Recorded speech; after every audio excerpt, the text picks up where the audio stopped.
A very warm welcome from my side this morning. My name is Michael Longino.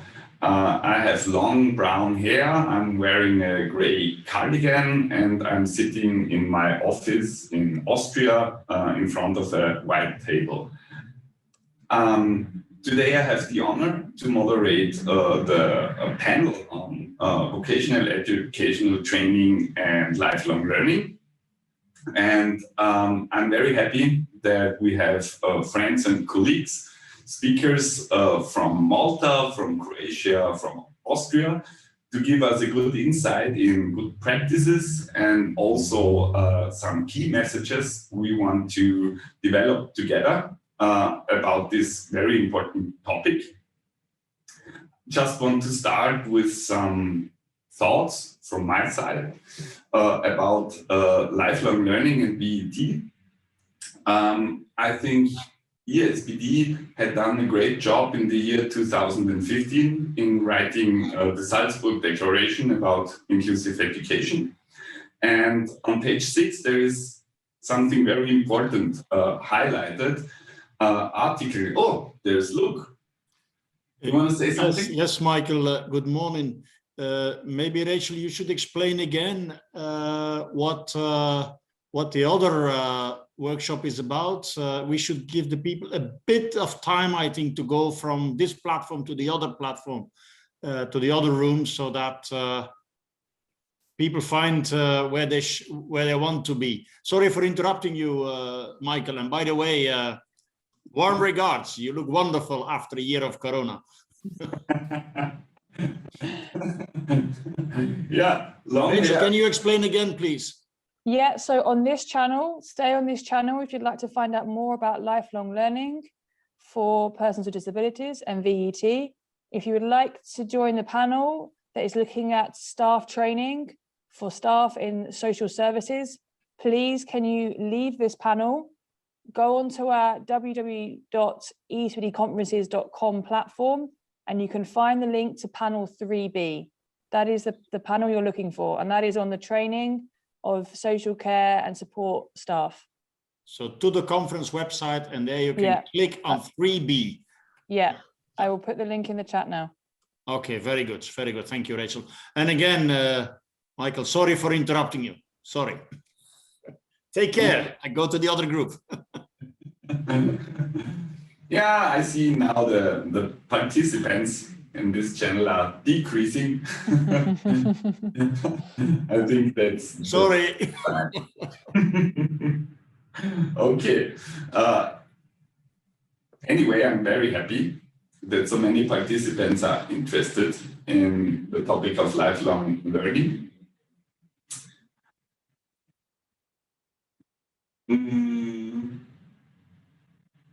Everybody who is right here now is welcome, of course. So I think I will continue with my opening words. As I already said, ESBD and the Salzburg Declaration in the year 2015 highlighted a very important aspect of Article 24 of the UN CRPD. It says that all forms of education should be accessible for persons with disabilities. When we talk about inclusive education, the focus of our discussion is very often on the formal school system, on compulsory education. And sometimes we forget that learning is a lifelong experience. It's not only limited to the time of childhood, it continues all the way through our life. And Article 24 is highlighting it and says we have to have reasonable accommodation. We have to adapt learning environments, especially in the field of vocational educational training, qualifications who are offered by adult education, to give access to that kind of qualifications and lifelong learning experiences to all persons with disabilities, but also to persons who are educationally disadvantaged and need maybe special offers or different offers of lifelong learning and qualifications than they are at the moment offered in our countries all across Europe. I think that this lack of especially non-formal education, which refers to people who are educationally disadvantaged, is something we have to work on in future all across Europe. We have to make competencies and skills visible of persons who are not able, let's say able, but maybe this is not really correct, but who have problems to access to formal qualifications all across Europe, and to make that skills and competences of all persons also acknowledgeable, so that persons who are attending qualifications in lifelong learning have certificates which prove their competences and skills. European Union is offering us frameworks where we can have comparable qualification standards all across Europe. There is the program of Inclsuive and also the European Qualification Framework, Inclsuive, where it is possible for us to develop qualifications and refer to that standards, to that frameworks, and make therefore competences and skills of disadvantaged learners available and visible all across Europe. The EQF knows 8 levels of qualifications from basic to advanced. And in Austria, for example, where I come from, in Austria, the formal educational, let's say, level of the EQF starts at level 4. All competences and skills learners in Austria have below the level of 4, on level 1, 2, or 3, are not visible in the Austrian educational system.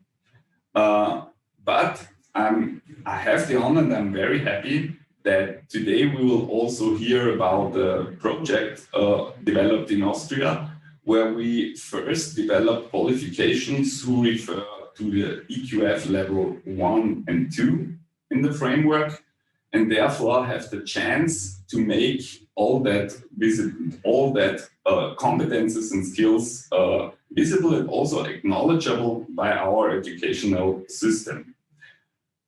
In that sense, I hope that we will have a good hour of exchanging of good practices, exchanging of ideas, how we can bring forward accessibility and availability of qualifications and lifelong learning programs for all learners in Europe.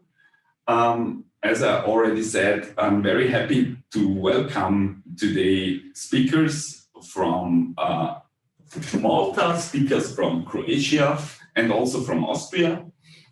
You maybe visited the program of the panel, and I have to say, I'm sorry, but I have to say that Ms. Motilschnik from Austria, who wanted to talk about the Austrian project I was already mentioning, today cannot attend the panel. So we did our best in the morning, Rachel and me, to find a person who can talk about that important project. And I'm very happy that we could motivate a colleague of mine, Ms. Anja Elsbrunner, who will talk about the project from the point of view of a member of daily work in the project.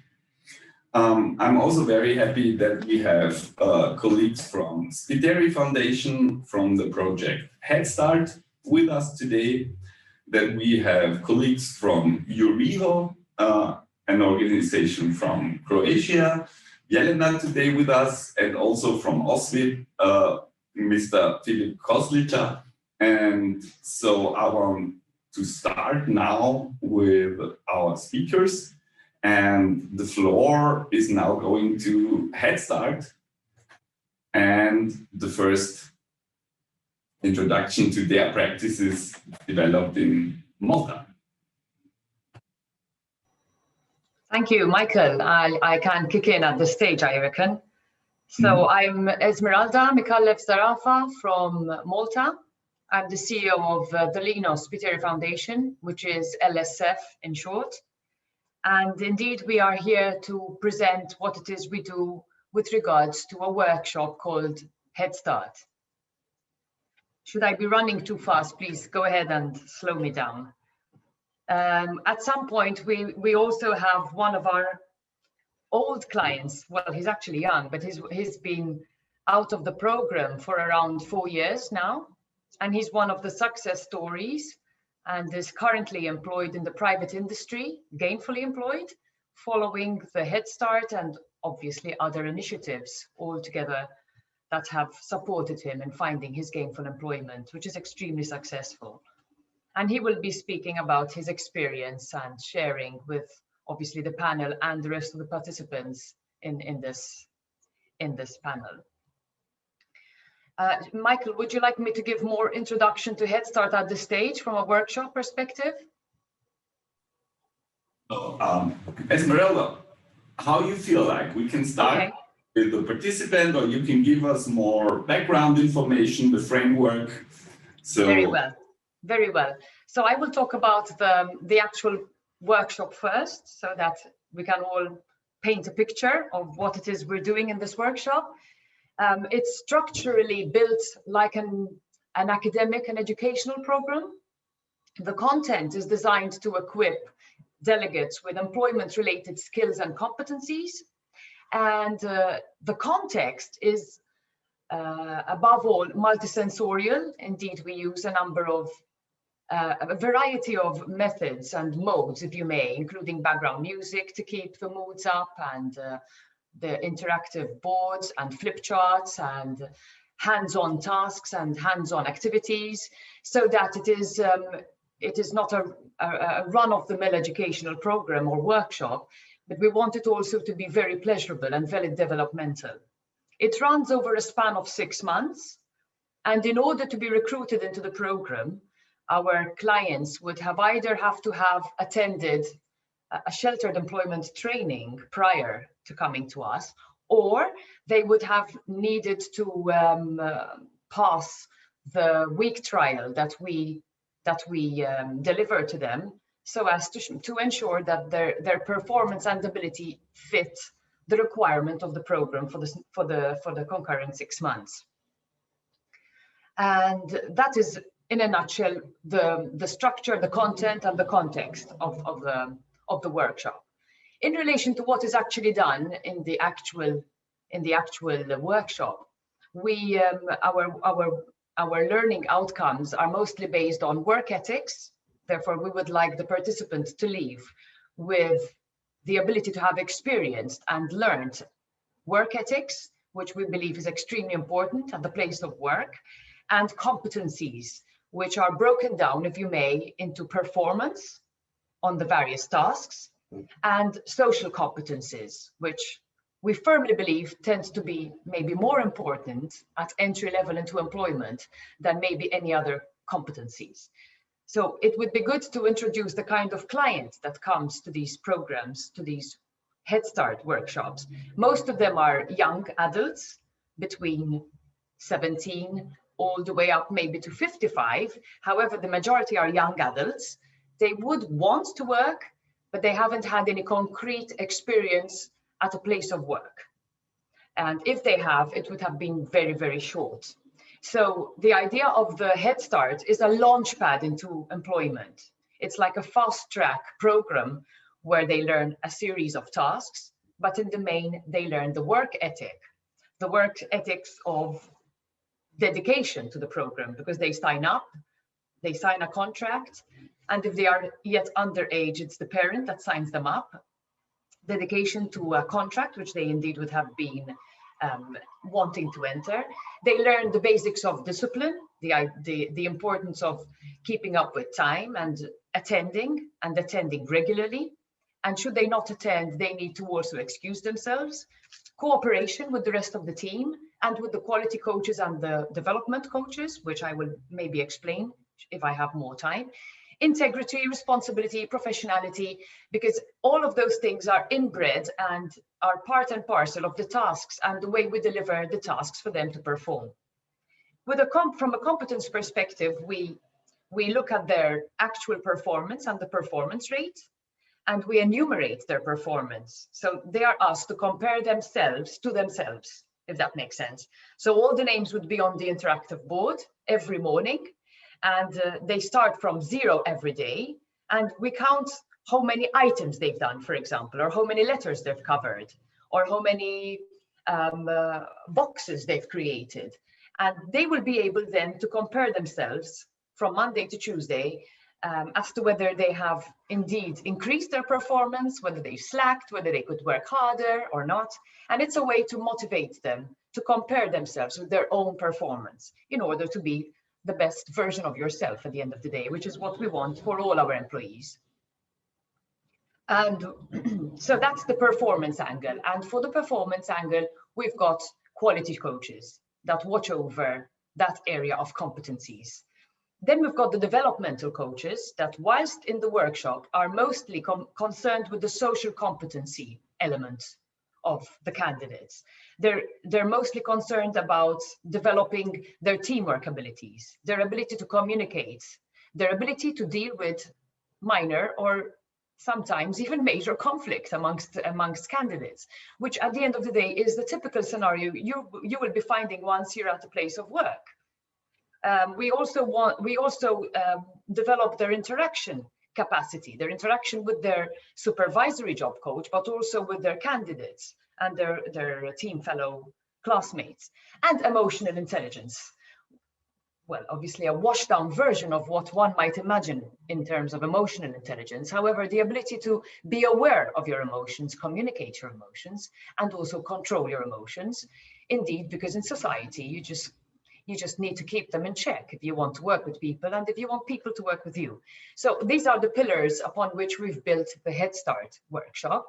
It's been very successful. When we recruit our candidates, we've been running it for 5 years now, and 65% of the candidates that have gone through the 6-month program have found gainful employment in the private industry. So it's important to know that in Malta, we do not work with sheltered employment. We work with private industry and real employment in the private industry, if that makes sense. And 65% of these candidates have successfully been employed through our help as part of the rest of the operation of the foundation, and are currently employed, so actively engaged in the labor market.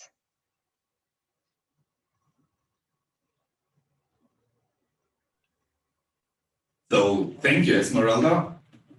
That's Thank you. A wonderful achievement, especially when it comes to numbers and to the pathway to first labor market.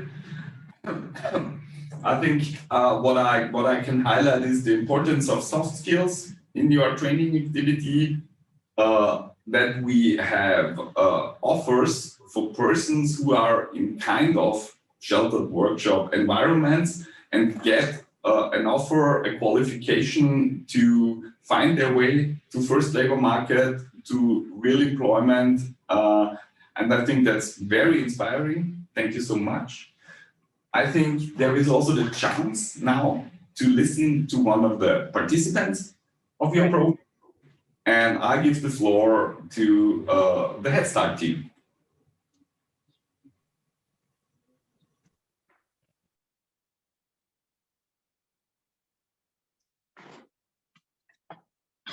Hi everybody. Good morning.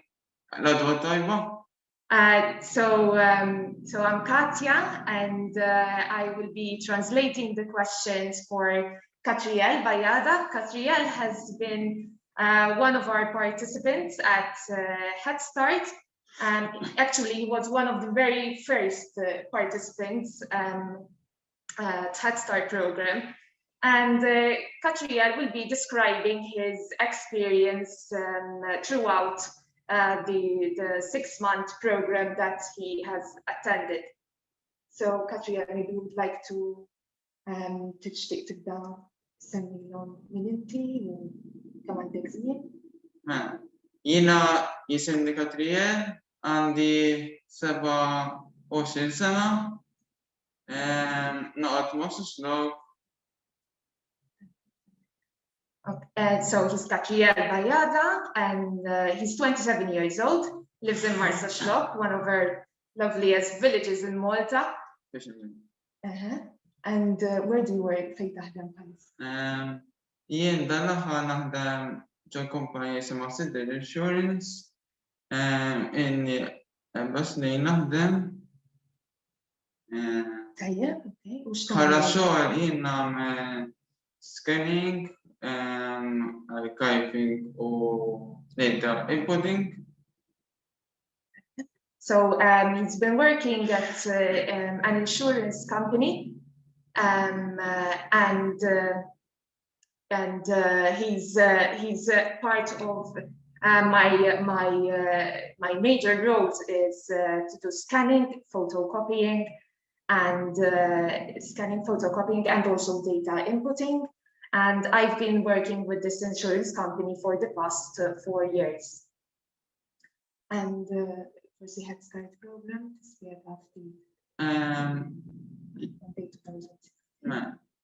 have Head Start dejtu f'2006 f'Mejju, spiċċajtu f'Ottubru tal-sena 2016. Bħala xogħol nagħmlu Peter Prebil u nitbu il-booklets. So I've attended the Head Start program back in May 2016 up till October, and I used to assemble Playmobil toys and also fold some of the booklets that were given.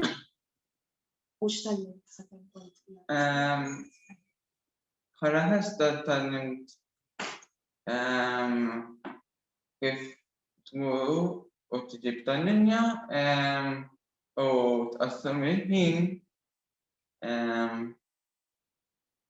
u tibbażit fil-gruppi dan-aħħar iltqajt kont niltaqa' ma' ftit minnha u l-aħħar iltqajt ġranet ilu. So I've learned very different skills. I've learned time management skills, and for example, I also learned how to catch the bus, how to be on time for the program. I've also learned how to become more independent, and I've also made quite a few friends, some of which I am also still meeting nowadays. Anything else we talent for So kif kienet l-esperienza tiegħek? L-esperienza tiegħi kienet tajba,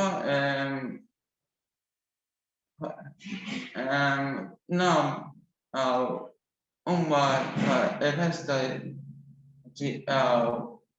kull xahar iħallsuna għax jitħallsu bi-stipendju. Bħala esperienza jiena kienet sabiħa ma ddejjaqx bil-pupli tal-Prebil u nitwu booklets. Anke kif kienet qalt Esmeralda wkoll. Productions u ħafna sismu.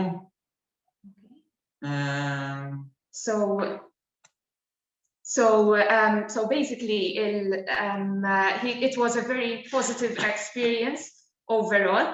Apart from learning the skills he mentioned, He's also learned these skills that Esmeralda has mentioned previously. And so it was, he was very, I was actually very happy here at Head Start. And I also used to receive a monthly stipend, which also helped me along the way as well.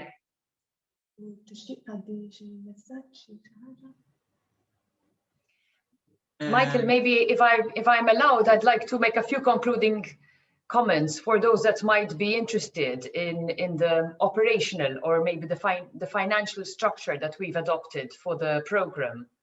And Catriel indeed has mentioned that there has been a stipend indeed. So, yeah, I want to say thank you very much for Mr. Bayada and Ms. Cortes to introduce us to the program. Yes, Esmeralda, thank you very much for giving some more additional information.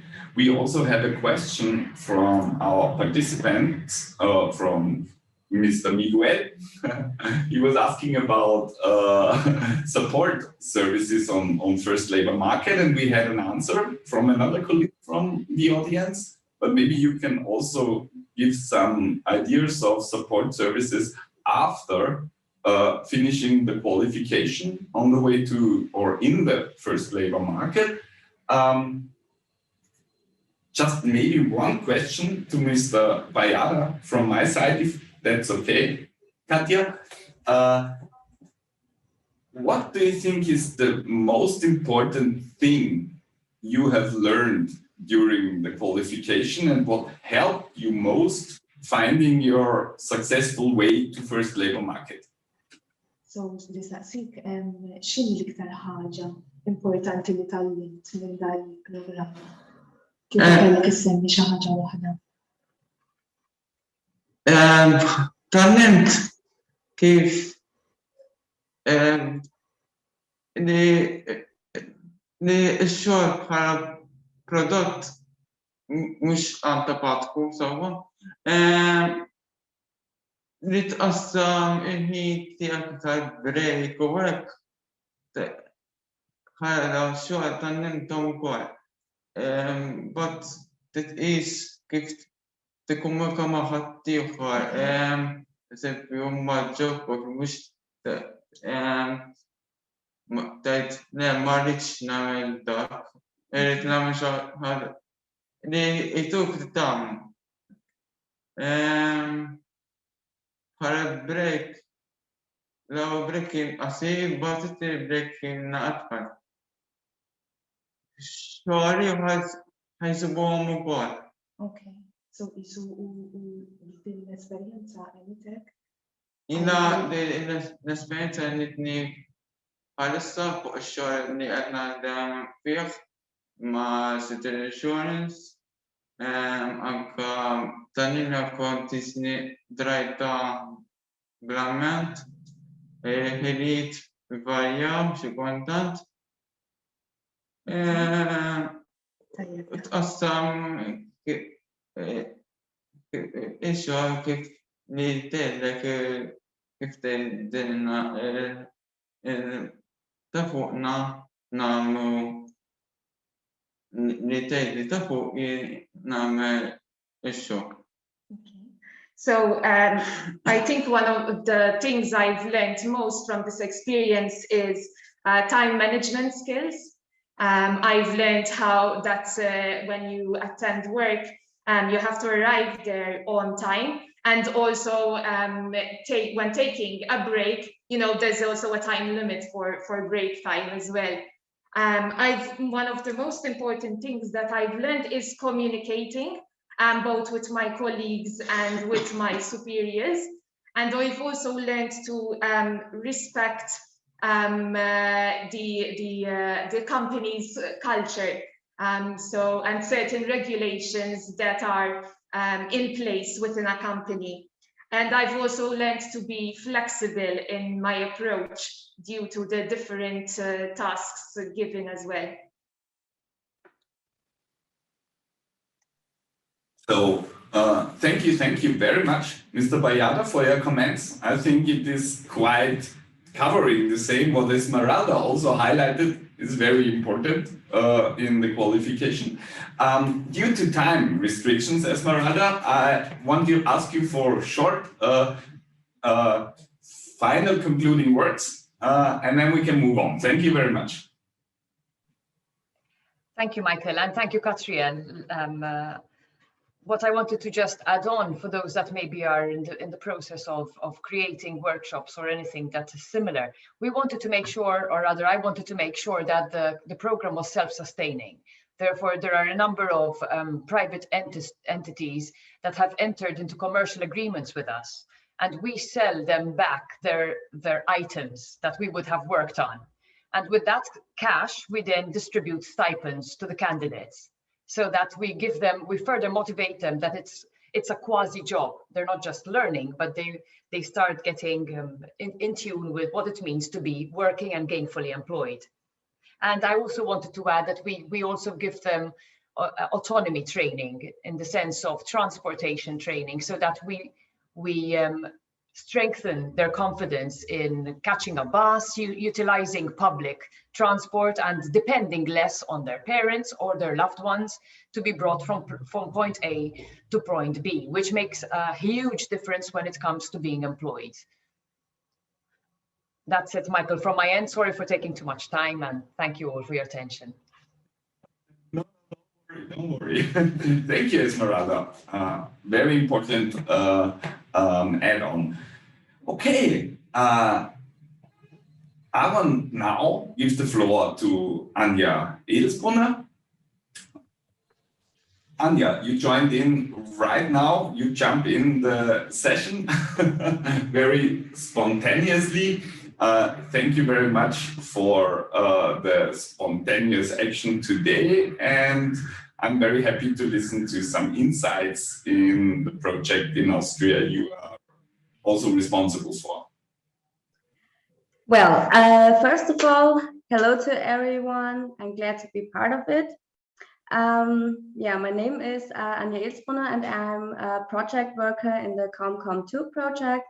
The project has been running for 2 years now, and I work together with a colleague on the content of the qualifications and document everything. But before I go into more detail about this and what is currently going on in the project, I would like to tell you briefly what ComCom2 is. ComCom2 builds on previous Chance B projects and is being implemented in cooperation with the University of Klagenfurt in Austria. And the project runs for 3 years. It is about the recording and evaluation of acquired and further development competencies, which can have a significant meaning for the professional participation of people with mental or with disabilities in the first labor market. And the competencies are recorded in an app we developed, and the app is designed to be simple and user-friendly. What is special about ComCom, I think, is that it is ultimately about recognizing qualifications according to the National Qualification Framework as an NQF. The acquired skills are assigned, determined or certified or recognized as qualifications. In other words, there are qualifications that can be assigned and you end up with a certificate. It was a long way to get here. As I mentioned before, there were already projects before who which did same things like that. Well, according to NQF criteria, 6 recognized qualifications are developed in the work areas of retail, green space management, office work, hotel, business, technical, craft, basic skills, and gastronomy. In those 6 qualifications, basic qualifications include technical and methodological competencies, social competencies and communicative competencies, and personal competencies. Currently, 3 communications have already been assigned now or recognized, and we have finished the content of the individual models of the qualifications. We would like to disseminate the results of the project. Therefore, we are currently preparing a handbook we can give other people, and when they want to work with it.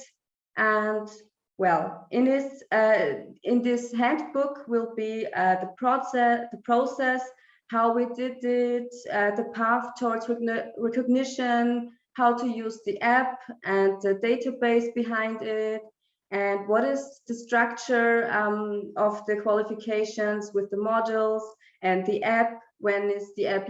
When do you use the app? And we're also writing weekly journals with the participants, and they are structured like a timetable in school. There's some days in the qualification they are in business companies in the first labor market, and the other time they are in the models and do some theory, like in one of those competencies, maybe personal competencies and something like that. Yes, that's it so far. So thank you, Anja. Very short, very brief, to the point. If you have, to the auditory, if you have any questions concerning the ComCom program, you can post your questions in the chat. I just want to highlight another aspect you said. It is the cooperation between the companies and the qualification program. We also heard from Malta before that it is a crucial issue to cooperate with companies, to have them on board when it comes to qualifications. I think this is an approach in vocational educational training which is very successful, especially in German-speaking countries in Europe, where learners are starting to work in companies and have the qualifications alongside their working experience directly in the companies. Can you maybe give us some more words about how this cooperation between companies of the first labor market and the qualification program is working?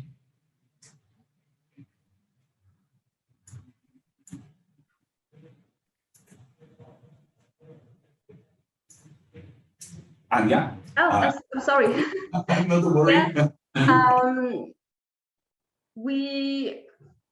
We call the companies, business companies, or we tell them about our project, and we ask them if they want to work with it, or they want to try it, or to try it with some working groups.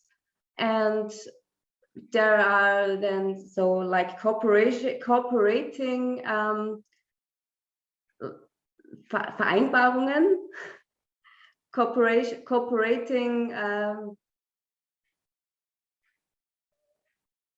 I'm sorry. Die Kooperationsvereinbarungen. I don't know how to. In the chat, agreements. Yeah. Thank you. Agreements, cooperating agreements with the business companies, and this is a formula, and they fill in the data from the participants, and there, and when they want, then it comes to cooperate. Yes. Something more? That's perfect, because I think the importance is that these agreements, I think, also lead to a commitment concerning the learners of the qualification program, because when the company, the future employee, is on board from the very beginning, the chance that the person can access to first labor market increases. Unfortunately, the sound of my speaking is not very well with the microphone, with my technical equipment. I'm very sorry, I do not have a headset at the moment, and what I can try something. Just a second.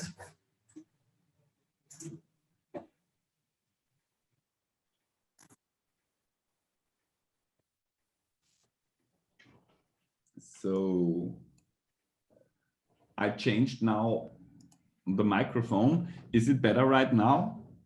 Yeah, it's a lot better. Thank you very much. Okay, thank you.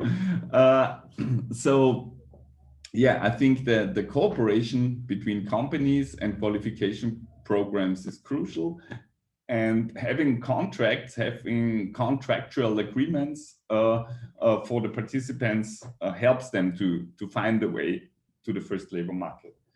Okay, I'm just checking the chat.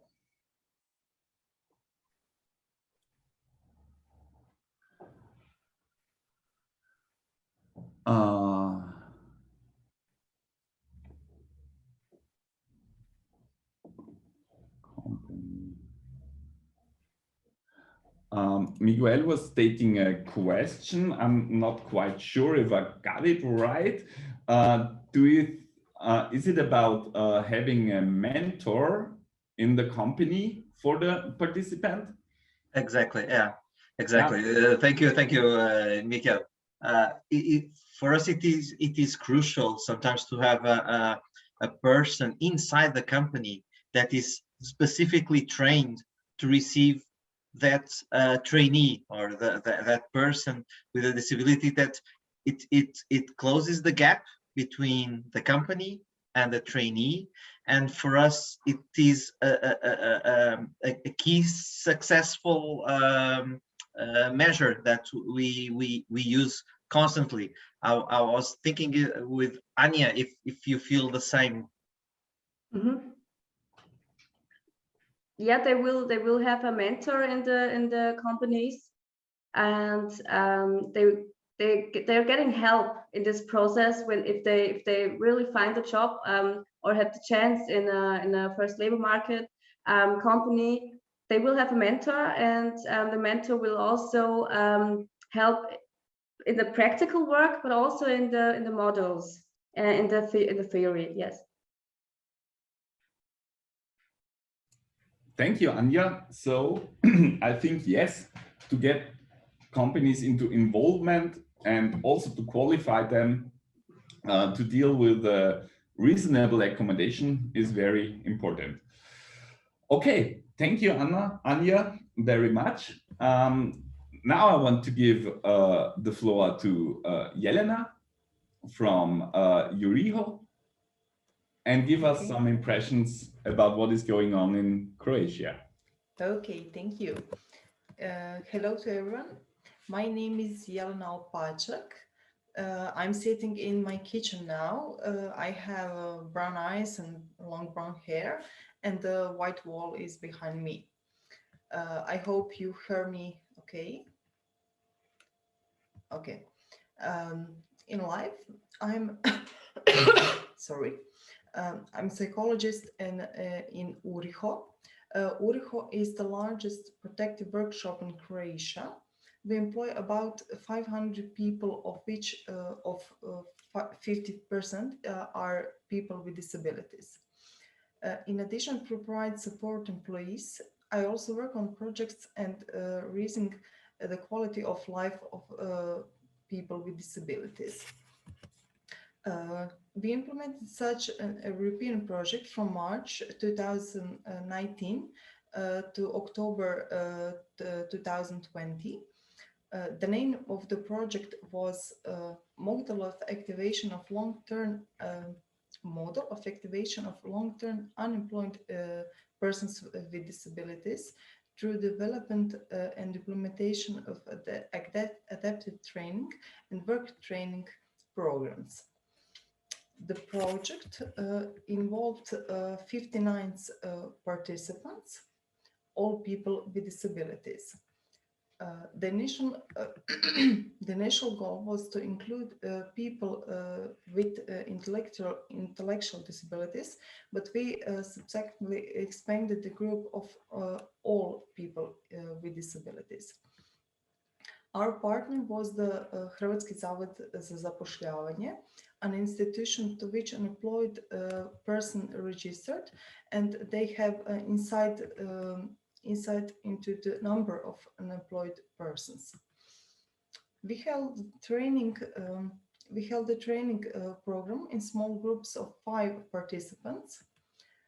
We have 2 programs. First for assistant cooks and the other for the cleaners.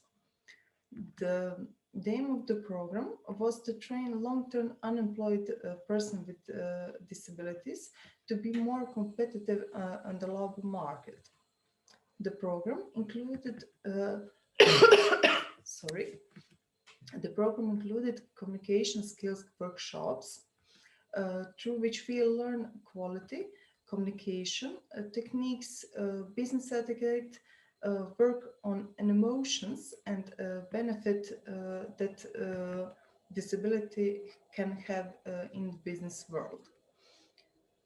Second, the program included the workshops, computer skills workshops, where participants learn to use a computer and its simple software such as Word and email.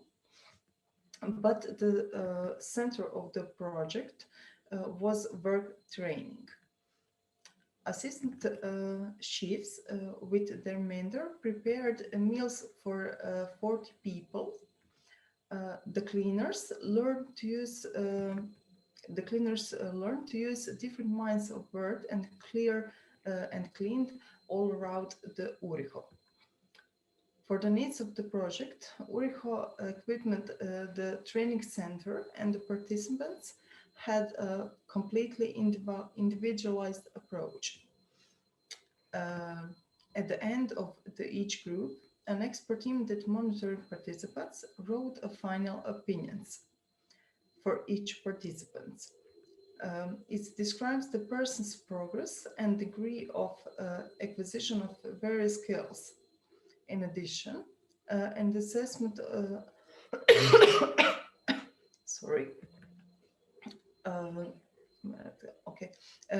in addition, assessment of employment opportunities in the open labor market is given. Okay, that was our project, and I am very, very proud to be part of that and go with our participants to learn that skills. And some of them was very good in a cook, for example, and got a job, but not still working now. But I hope it will be work for every of them. Thank you so much. Thank you, Jelena, for your introduction to the programs. Again, I want to motivate our participants to have questions concerning what you are doing. Maybe I can start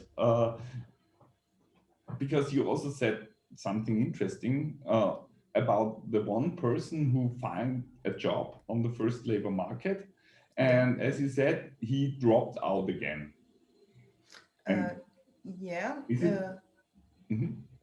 And what is interesting for me is how we can support in a lifelong learning setting the persons who maybe have at some point of their professional career a step back or some problems.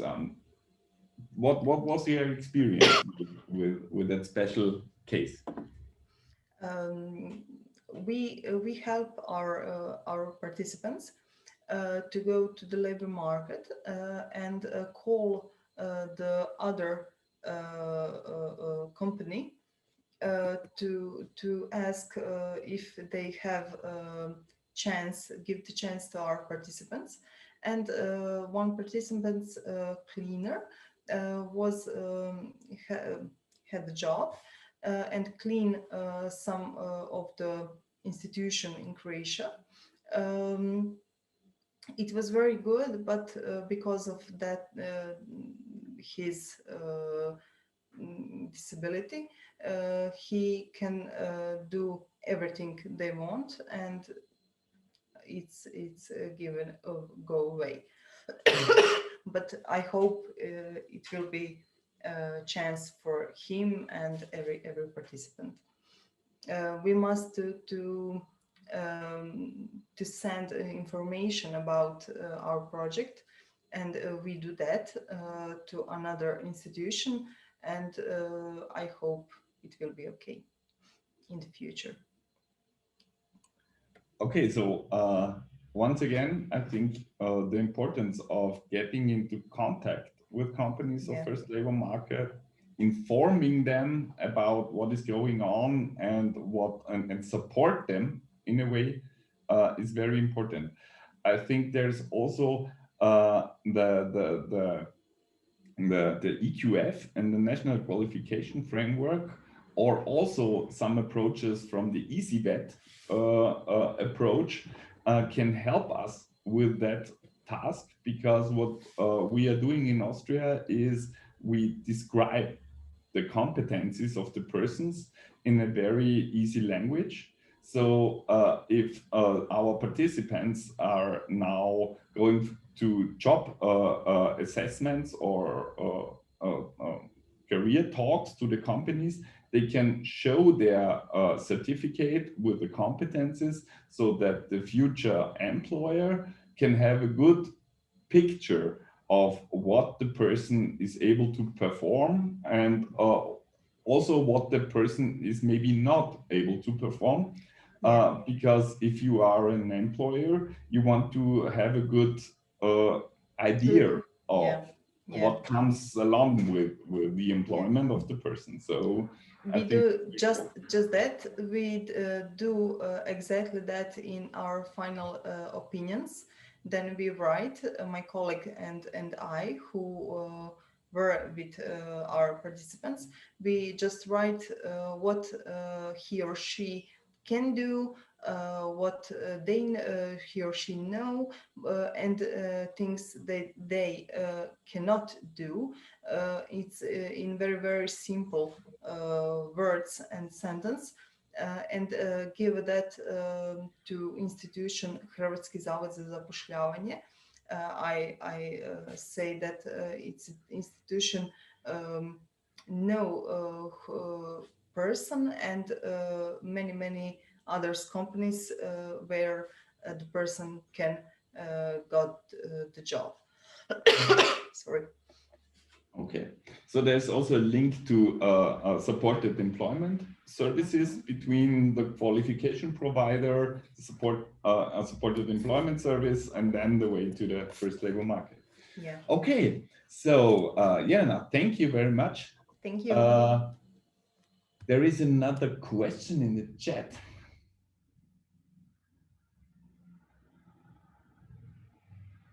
Yeah, I think this is a very important point, that we have to think of developing lifelong learning programs who continuously support persons in their daily work, and to develop qualification programs who are not at the beginning of a career, but accompanying persons through the whole work life till the end, let's say, because lifelong learning never ends. Okay, yeah, thank you for that. Thank you for that comment. in the chat. Thank you, Jelena. Thank you. Last but not least, I want to give the floor to Philip from OSVIT. The floor is yours. Hello, everybody. My name is Filip Kozlica. I'm wearing white shirt. I'm in white wall office. And today I will speak about some experiences from Croatia and from Association OSVIT that we have concerning the lifelong learning. First of all, I have to say I'm sorry, I'm not very well. I'm sick, but I'll try to get through this. First of all, I would like to thank the ESPD and Miguel as the host for this great conference. And I'm really sorry that it's not in Lisbon because I was there and I want to come back. You have a great conference. I think that some topics here are really important.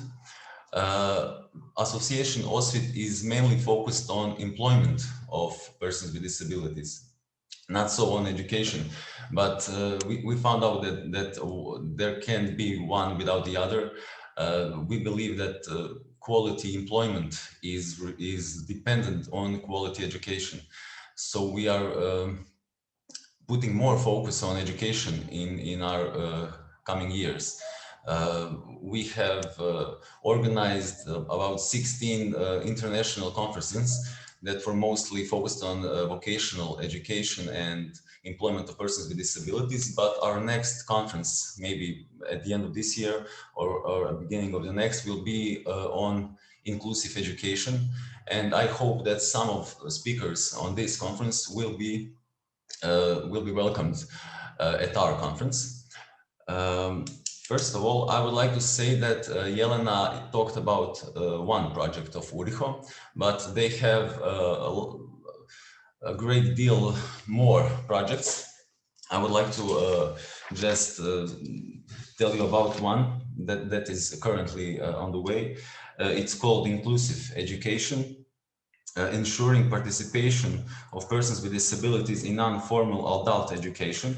It's an Erasmus Plus project. And I believe that it's very important because, as they say in project, only 10% of persons with disabilities participate in lifelong learning activities, including non-formal adult education. I believe that info alone is enough to put focus on lifelong learning with persons with disabilities. Through that project, they will make handbook that will be a structured and practically applicable model for the inclusion of persons with disabilities in non-formal adult education.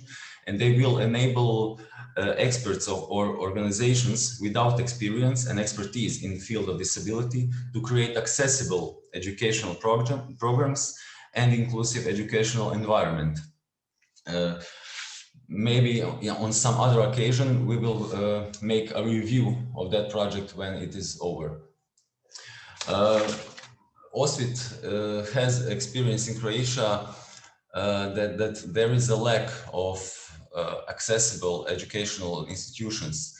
And for that reason, some 5 or 6 years ago, OSVIT founded institution for adult education at Utor.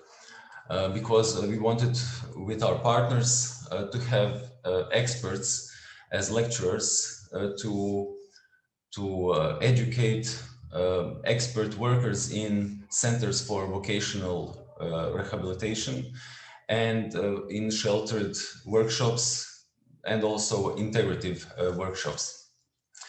Our experience so far is very, very good. We are through OSVIT. I didn't say that OSVIT is an association that has members who are sheltered workshops in Croatia, integrative workshops, and also all of the centers for vocational rehabilitation in Croatia. So we have a great insight of what is going on in sheltered workshops and integrative workshops. So we can make tailor-made educational programs that will suit their needs. And what we are trying to do to encourage sheltered workshops and integrative workshops to include educational programs when they are applying for state funds. Because we saw that sheltered workshops and therapy workshops tend to put their money only into infrastructure and machines and everything, but they lack the sensibility of importance on education. Uriho is a great example. They always put the educational programs in that projects, and I have to say that yesterday Uriho had 75th birthday, which is a very long tradition, and I would like to congratulate Jelena and all the participants that are from Uriho. I saw that among the participants is a very important person, Višnja Majsec-Sobota. I like to say hi to her and congratulate her on yesterday's Lifetime Achievement Award from Uriho. She retired earlier this year, and she has done a lot of good things for Uriho, Osvit, and Adjutor.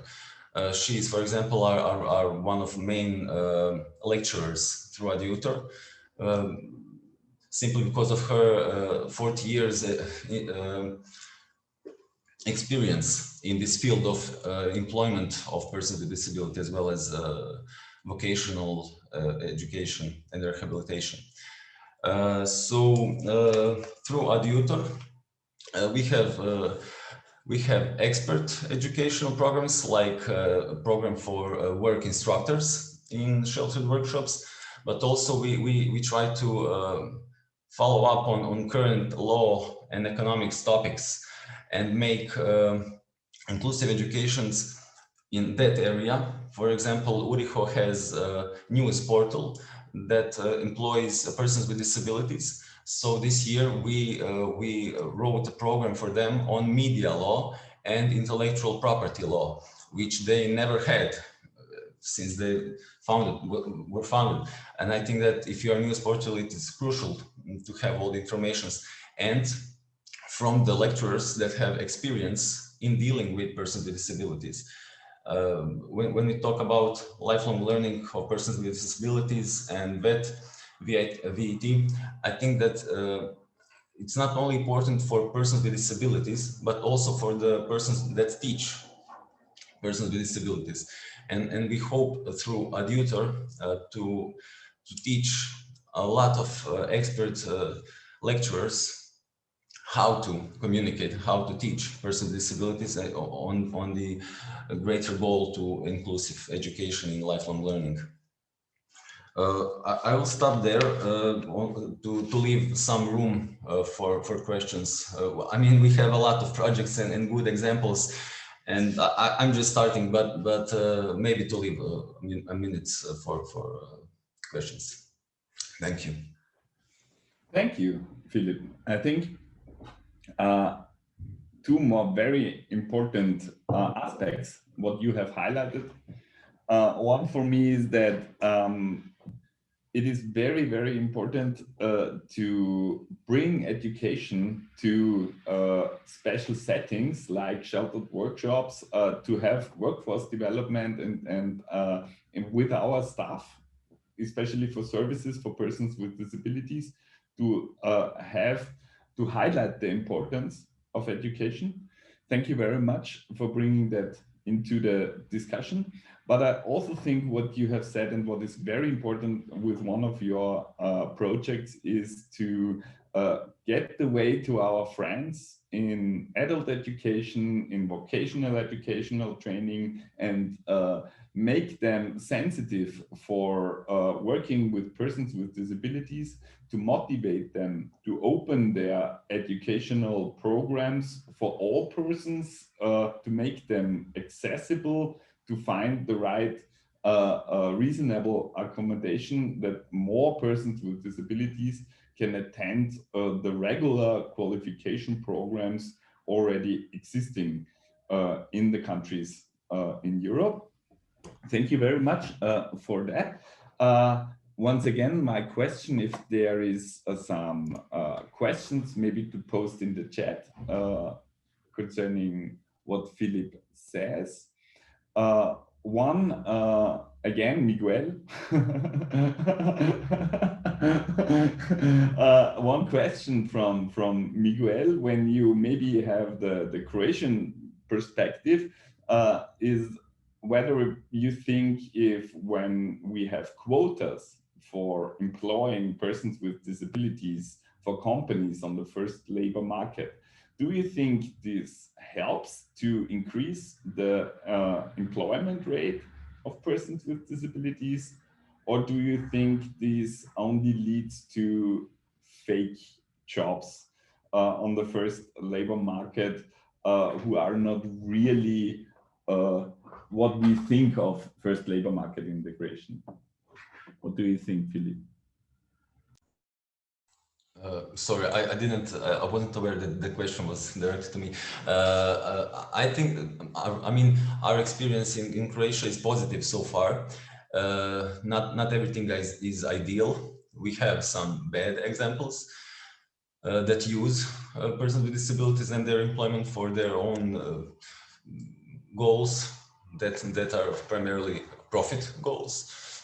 But I think that quota did a lot of good, because it's opening doors for persons with disabilities. It's raising awareness, and the money from those who do not employ persons with disabilities, and they should, is going in the right direction. Is going again to the persons with disabilities, and is going to financing the centers for vocational rehabilitation, that in the end will have great effect on employment of persons with disabilities. So thumbs up for the idea.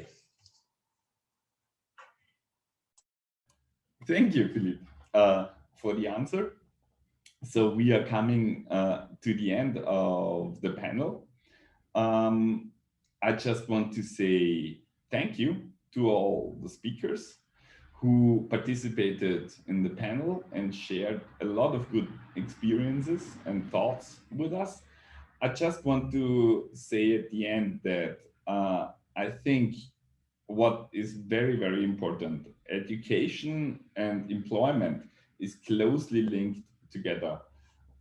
If it comes to employability or employment for persons with disabilities on the first labor market, sometimes I have the feeling we only think about placement. If somebody is in the first labor market, we are happy. If somebody has a contract and gets paid for the job, we are happy. But I think that's not enough. It is about having perspectives, career opportunities, chances for further development and lifelong learning. Everyone in Europe should have access to lifelong learning offers, whether it is in the vocational educational system of providers for that offers, or on the other hand, it maybe also needs some special qualification programs to enable persons with disabilities to access to the first labor market. I think we heard some very good examples of how we can do it to not only to place people on the first labor market, but to empower them to make their competences and skills visible, but also support them in developing their competences and skills. And yeah, the European Union frameworks can help us in showing what these persons really can do, what outcomes our qualifications can achieve. And I think there is still a long way of bringing that employment and educational activities together and create a more inclusive vocational educational training system in our countries in Europe. But for me, it was very inspiring to listen to all of you, to get ideas how it can work out. And yes, I think what Philippe says in the end is very right. It's the right direction, step by step. We will go our way. And I thank you so much that you all together here in this conference and in this workshop and in this panel contribute to that development and to the good way we are on. Next part of the program in the conference, I think, is a very important one. It's the break. No, Michael. But Rachel, can you give us an outlook? What comes next? Yes. So thank you very much to our speakers, and thank you very much to Michael for moderating that session. We do very importantly have a 30-minute break now. More importantly, we'll be back here at 11:30 Brussels time for our final policy panel. So we'll be bringing together all of the messages that we've been gathering over the last 3 days, and hopefully ending on a high. So thank you very much for joining us for this panel. Enjoy your break, and hopefully see you back in 30 minutes.